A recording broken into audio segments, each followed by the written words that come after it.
নমস্কার বন্ধুরা, আমার সকল বন্ধুদেরই আমার চ্যানেল ক্যান কুকিং ব্লগে সবার প্রথমেই স্বাগত জানিয়ে আজ তোমাদের সঙ্গে শেয়ার করে নেব একটা হায়দ্রাবাদি স্পেশাল চাটনি রেসিপি, যেটাকে টমেটোর কাচুম্বর বলে হায়দ্রাবাদিরা।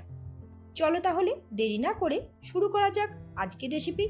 প্রথমেই আমি এখানে 4টে টমেটো নিয়ে নিয়েছি, যে টমেটোটাকে বেশ ভালোভাবে একটু ধুয়ে নিচ্ছি, কারণ বাজার থেকে টমেটো আনার পর তাতে কিন্তু গায়ে অনেক নোংরা লেগে থাকে। এবার টমেটোটাকে অর্ধেক অর্ধেক করে কেটে নিচ্ছি।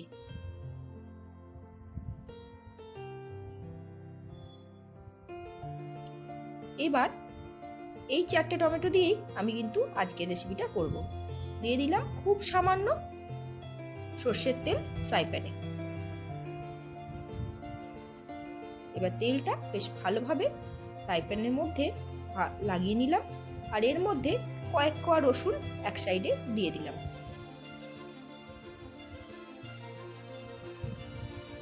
এবার রসুনটাকে কিছুক্ষণের জন্য নাড়াচাড়া করে একটু ভেজে নিলাম। এবার চলো, রসুন ভাজা হয়ে গেছে, এটাকে তুলে রেখে দিচ্ছি, আর এরপর টমেটোগুলো এখানে বসিয়ে দিচ্ছি।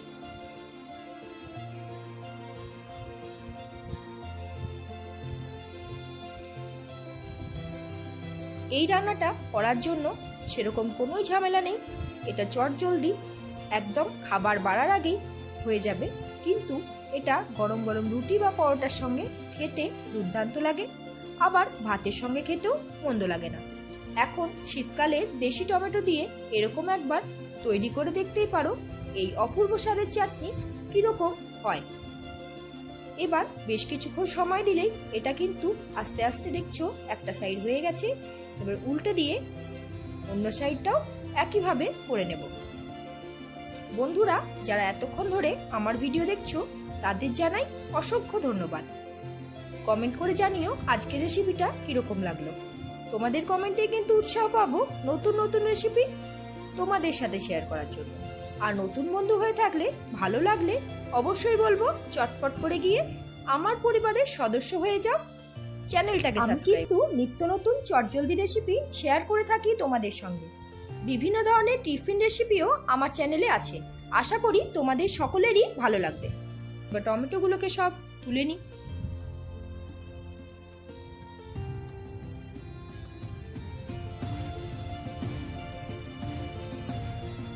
এবার সব কটা টমেটো তোলা হয়ে গেছে, আর টমেটোটা হালকা একটু ঠান্ডা হয়ে এলে উপর থেকে এর যে খোসাটা আছে এটাকে আমরা ছাড়িয়ে নেব। দেখো, খোসা ছাড়ানো হয়ে গেছে। এবার একটা বোলের মধ্যে আমি প্রথমেই যে রসুনটা নিয়েছিলাম সেই রসুনটা দিয়ে দেব, কিন্তু তার আগে পরিমাণ মতো লবণ দিয়ে দিলাম এখানে, আর ভেজে রাখা রসুনটা এর মধ্যে দিয়ে দিলাম। এবার দিয়ে দিলাম বেশ কিছুটা পরিমাণে পেঁয়াজ কুচি।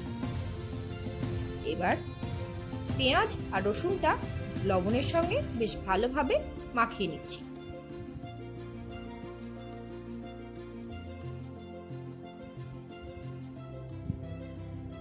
এবার দিয়ে দিলাম দুটো লঙ্কা কুচি করে রেখেছিলাম, আর দিয়ে দিলাম বেশ কিছুটা কুচনো ধনেপাতা।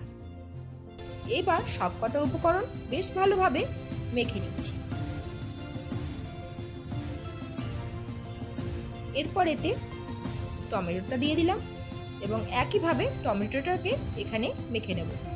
কিন্তু টমেটো মেখে নেওয়ার পরেই কাজ কিন্তু শেষ নয়, এরপরেও আরও দুটো ইনগ্রিডিয়েন্ট আছে যার মাধ্যমে এটার স্বাদ অনেকখানি বেড়ে যাবে।